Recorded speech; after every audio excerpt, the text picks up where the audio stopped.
Hello,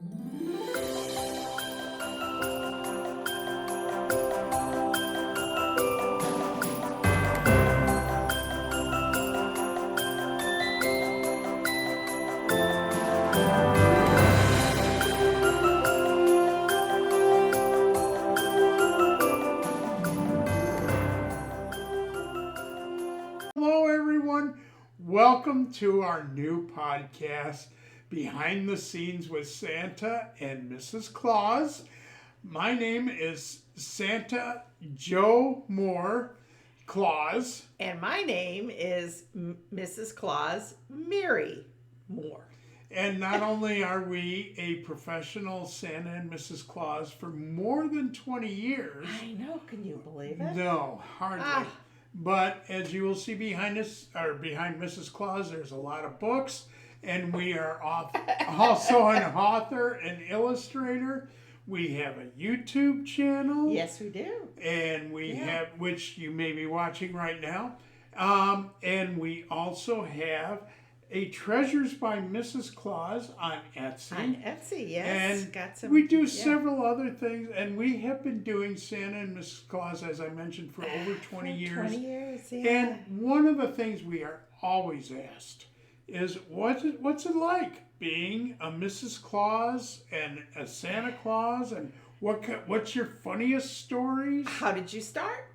How did you start? Yeah. Which is another, there's like, well, what was it that made you decide to do that? So. And what does it take to be a Santa Claus? There's a lot of you that are watching or listening right now are probably wondering what it takes to become and a Santa Mrs. Claus. And a Mrs. Claus. That's right, yeah. And they're very different roles, although they're both related. Yes. But as you will find out through these podcasts, there's a lot of different things that Mrs. Claus does that Santa doesn't, and Santa kind of just is the front person and, gets to enjoy most of the fun while Mrs. Claus does most of the work.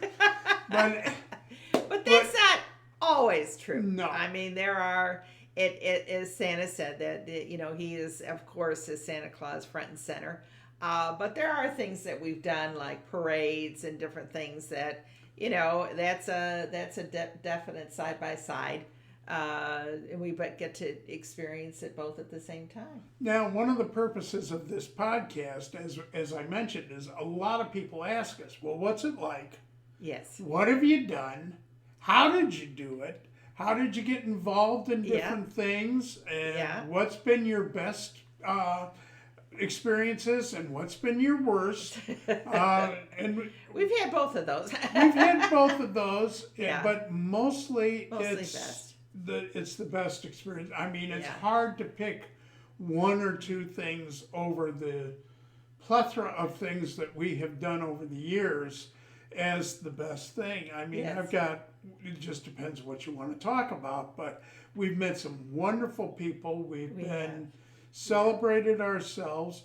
And one of the things that probably surprised us most when we started this, and we'll talk more about this later, is this is more than just portraying Santa or portraying Mrs. Claus. Yes. It's actually a ministry. Yes. And we have been told many, many times. In fact, the first time somebody told us, oh, I really, admire your ministry. And it's like, yeah, we were taken aback going, well, I don't really understand.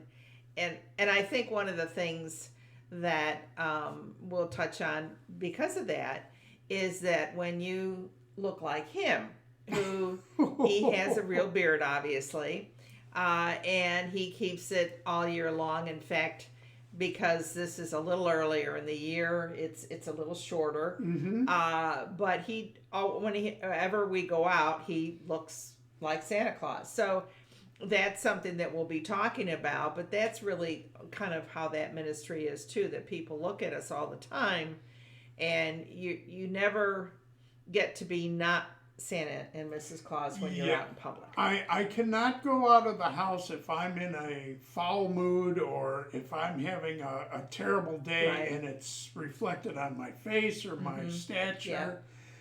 I have to be cognizant that I am Santa Claus 100% of the time. Yes. Now, for those of you who are thinking about doing this and thinking wearing an artificial beard, you have That's one different. on me. Yeah, So that's very different. and you can do that. Yes. But we've even had pastors come up to us and say, "Well, at least I'm not you. If I go out on my own, nobody knows I'm a pastor unless I announce it." Right. That's not the case. And that is true, and we've had some fun over the years of going, no, I'm going to put a baseball cap on and I'm going to wear sunglasses and, I don't think anybody's really going to, wear a dark shirt or a sweatshirt. Nobody's really going to see me as gonna Santa and notice. Mrs. Claus, and inevitably Not we don't the case. go very far that somebody's waving at them. Hi, Santa. Yep. I go, well, that worked pretty well. So, so we tried disguises. Can't even pump gas, without somebody hanging out the window going, "Hey, Sandy," So That's yeah, true. That is true. And again, that's part of the fun and part of the pitfalls of wearing a beard all year long. Mm-hmm. So, but anyway, the point of this podcast again is to let you guys know what it's like and how much fun we have had. Yes. And some of the experiences, because I'll tell you, Mary mentioned parades, but oh my gosh, we've been on TV countless times. Radio, and we've had public some appearances everywhere. We've had some very unique places that we've been Santa and Mrs. Claus, or had a photo shoot, or commercial work. One of the things we'll talk about too is Santa even got on stage and kicked his heels. Yes. So I was in a stage production. Yeah.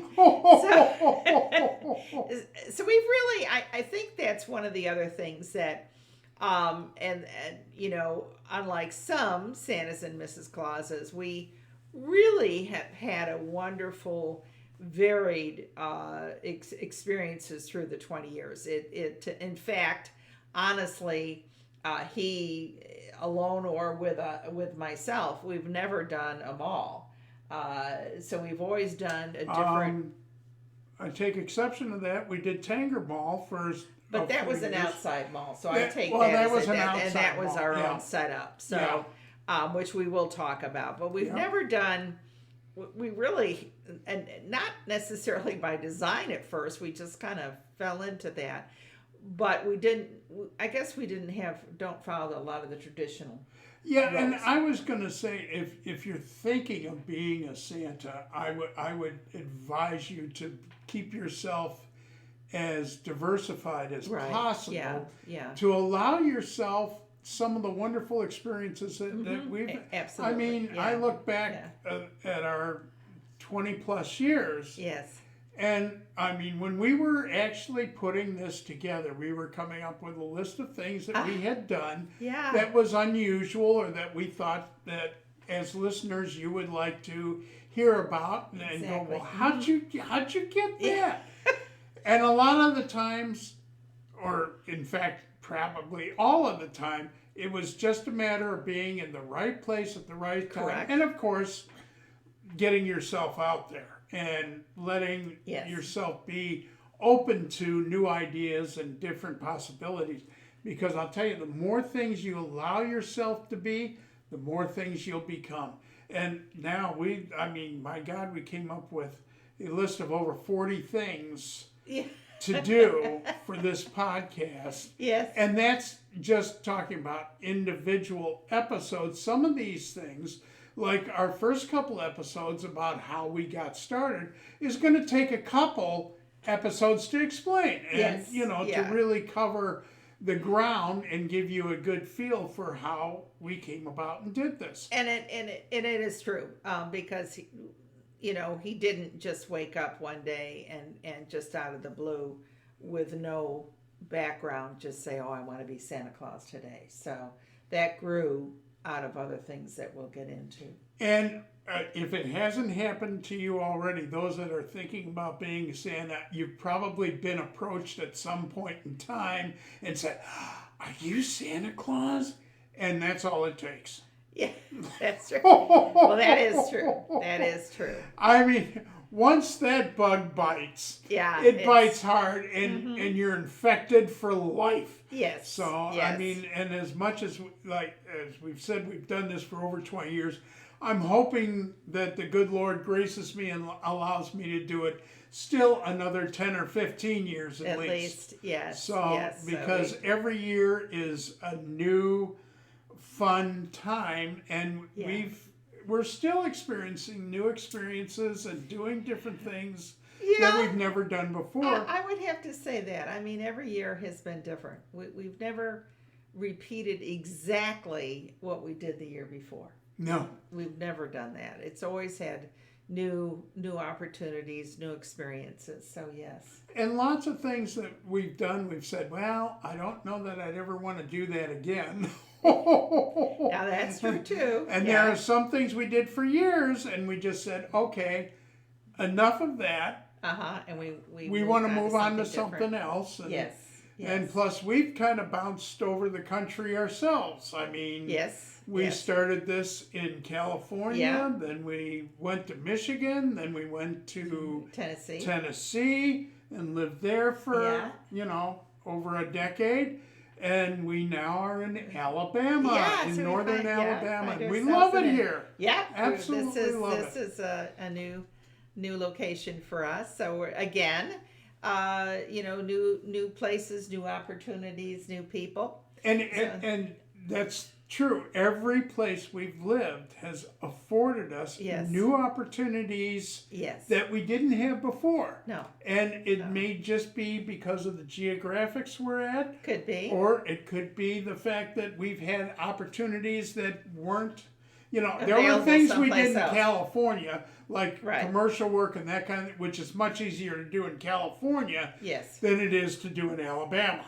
Correct. But that doesn't mean that opportunity doesn't come about on occasion. So, but the other side of that is I don't know that we did much in the way of, I don't know if we were on TV in California.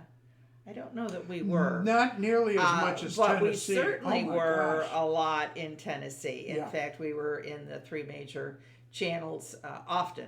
But it was, again, a smaller city, more chances, more opportunities to be able to do that than certainly in Los Angeles area. So, Well, and to leave yourself open when you can, I mean, we took a visit to the International Toy Fair in New York City. Yes. And I wound up on Good Morning America just because I was dressed as Santa at the toy fair, and they were there doing a thing on the toy fair, so I wound up being on Good Morning America. And I think as it turned out, you were the only gentleman dressed I was the only Santa there. At the time. So it wasn't what we intended when we walked in the door. But boy, what a surprise and what a pleasure that was. So that was very cool. So, again, leave yourself open to experiences, and that kind of thing is my best advice. But you're going to hear some of the wonderful, fabulous, fun things we've done. Yes. And some of the sadder, more challenging things about being Santa. It isn't always fun and games, but it's definitely something that stays with your heart and makes you a better person all the way around.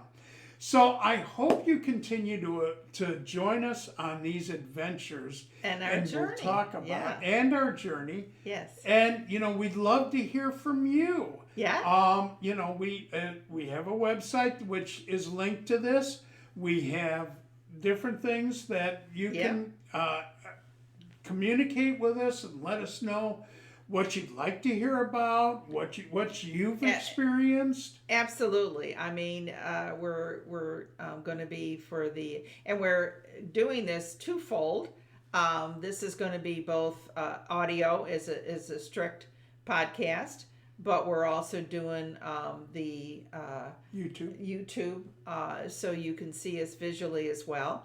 And we'd love to have you comment, or you can always email us with questions, whatever. But we hope you'll join us on our journey, because I think you'll have a lot of fun.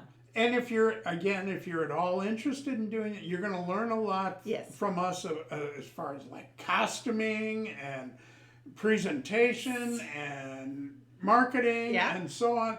We'll cover all the bases. So we'll give you lots of good information that you can use and hopefully that you'll benefit from, or just have fun with us, learning about what we did and how we did it. So, and again, what it takes, so that it's all a very interesting experience. And I will say that I don't think we had any idea of where that road would take us, or where it will take us in the future. But it's been certainly a wonderful journey. So thank you for joining us. We look forward to hearing from you, and we look forward to you following us on our journey and seeing some of the things we've done. I think you'll get a big kick out of it. I think so too. Thanks for joining us. Until the next podcast, thanks so much. Bye.